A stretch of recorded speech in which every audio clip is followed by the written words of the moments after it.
tell me if this sounds familiar. Have you ever noticed how when it comes to kids, mom just end up doing more? Not because that we are born with some secret mothering software installed inside us, and not because we enjoy carrying the entire household in our heads, but because somewhere along the way, society quietly handed moms the full parenting manual. So recently I was on a flight standing in the line for the bathroom, and there is this dad in front of me with his son who looked around 6 or 7. I just smiled at him and asked, which standard is he in? And he says third. Immediately the child looks up and goes, Papa, I am in first. And the dad doesn't even flinch. No panic, no embarrassment, no awkward laugh. He just looks up at me and says, oh, so difficult to keep track, no? Like this is completely reasonable information to forget. And in that moment, something clicked for me. Because if a mother didn't know which standard her child was in, the judgment would be instant and ruthless. People will assume that she's absent, careless, too busy, or not involved enough. But for dad, it becomes a joke, a shrug, a casual, haha, typical dad. And then we turn around and ask why moms are always tired, always irritated and snapping. If you are feeling annoyed all the time, it's not because you are dramatic. It's because the load is not evenly held and your nervous system knows it.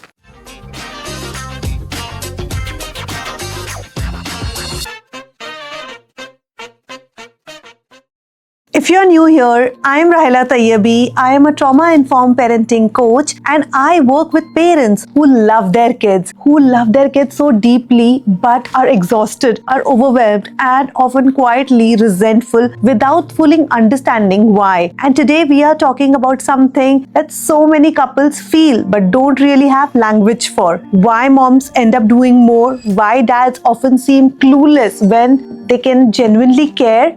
Before we go further, let me say this gently. If you are a mom watching this and nodding along, feeling seen, I really encourage you to share this video with your partner. Not as a see this, what you did wrong moment, but as a way to say, this explains what I have been feeling and I want us to understand this together. And if you are dad watching this, I want you to know I am really glad you are here. Stay, watch till the end, and if this resonates with you, I would love for you to explore more videos on this channel because this space is very much for you too. Also, if conversations like this matter to you, hit subscribe so you don't miss future videos. We talk a lot about parenting, nervous system, relationships, and breaking cycles in a way that's actually doable in real life. Now coming back, this isn't a dad bashing video. It's also not just communicate better lecture. It's about understanding the system we inherited and it's quietly doing inside our homes. Let me explain this with something absurdly accurate. Nursery rhymes. Think about the wheels on the bus. The mommies on the bus say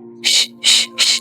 But honestly, it feels aggressive when you think about it. Because they are not gently shushing, they are managing overstimulation, preventing meltdowns, and trying to keep the bus from turning into a public breakdown. And then there's the line about the daddies on the bus. They say, I love you, which sounds lovely, except anyone who's actually been around kids knows the daddies on the bus are usually saying things like, did you bring the snacks? Or why is he crying? Or should I be doing something right now? And here's the part we don't talk about enough. It's not that dads don't care. It's that for generations, men were actively discouraged from learning how to care in this way. They were not trained. They were not invited or expected even to do it. Mothers were prepared to carry everything. Fathers were kept out of caregiving. And now both are paying the price. Patriarchy didn't just place extra weight on women. It also narrowed men into very specific roles like don't cry, don't nurture, don't get involved in what was labeled as women's work. Your job is money. Most dads today grew up watching their fathers who didn't change diapers, who didn't cook, cook, who didn't attend school meetings,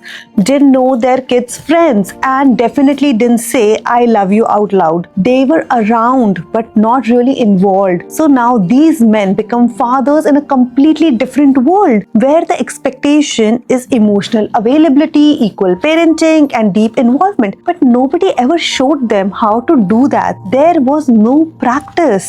There was no modeling. There was no safe space for them to learn. And this is usually where things really start to fall apart at home. Mom begins to feel quietly resentful because they are holding everything together all the time, while dads start feeling inadequate or defensive because they genuinely don't understand what they are doing wrong. No one's trying to hurt anyone here, but both people end up feeling stuck, misunderstood, and a little lonely in the same house.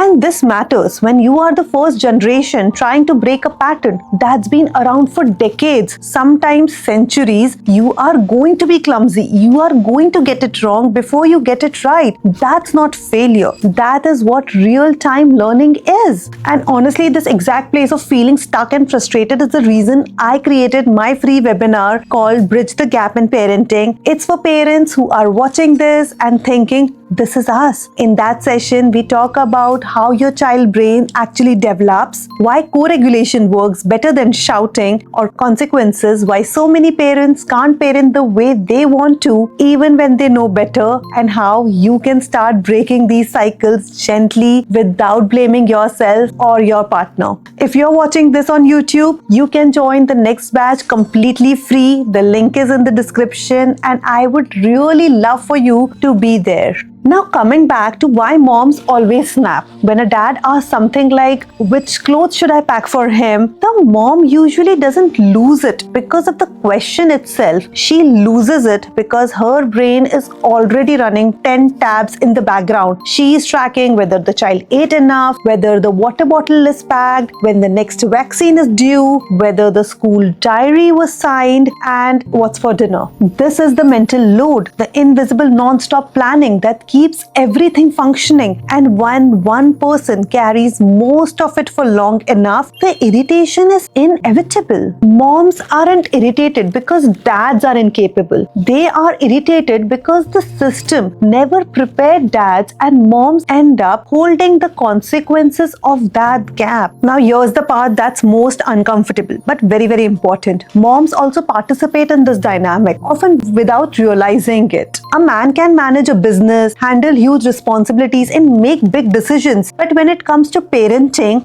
we often correct, we redo, and take over. Not because we are controlling, but because we have learned that if something goes wrong with the child, we'll be blamed. So we micromanage, we step in, we stay the default parent, and then we are exhausted and resentful. But when we don't allow dads to fail, they don't get to learn. When we redo everything, we quietly teach them that we don't trust them, and the cycle continues. You can't ask for equal parenting while holding all the control in your hands. So what helps isn't perfection, it's ownership. For dads, that means not waiting to be asked and not treating parenting like a help. It means taking responsibility for entire areas, whether that's bedtime, meals, school, communication, and allowing yourself to learn through doing. For moms, it means letting things be done differently, even when it makes your eyes twitch. Different doesn't mean wrong. And for both of you, it means making the invisible visible, not to shame each other, but to actually share the weight. Real equality isn't about splitting chores, it's about sharing the thinking. So yes, moms, do more. Yes, it's unfair. And yes, dads were given a pass they didn't earn. But the hopeful part is this: we are in the middle of a shift. We are raising a generation where involved fathers won't be rare,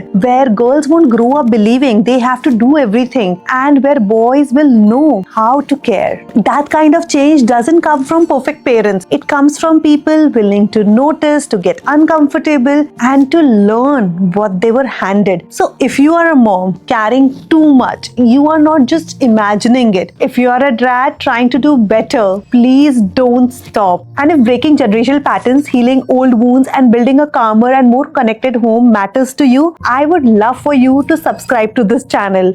Everything I share here is about helping families do this work with more compassion and less shame. This system is cracking slowly and imperfectly, and you are a part of what comes next.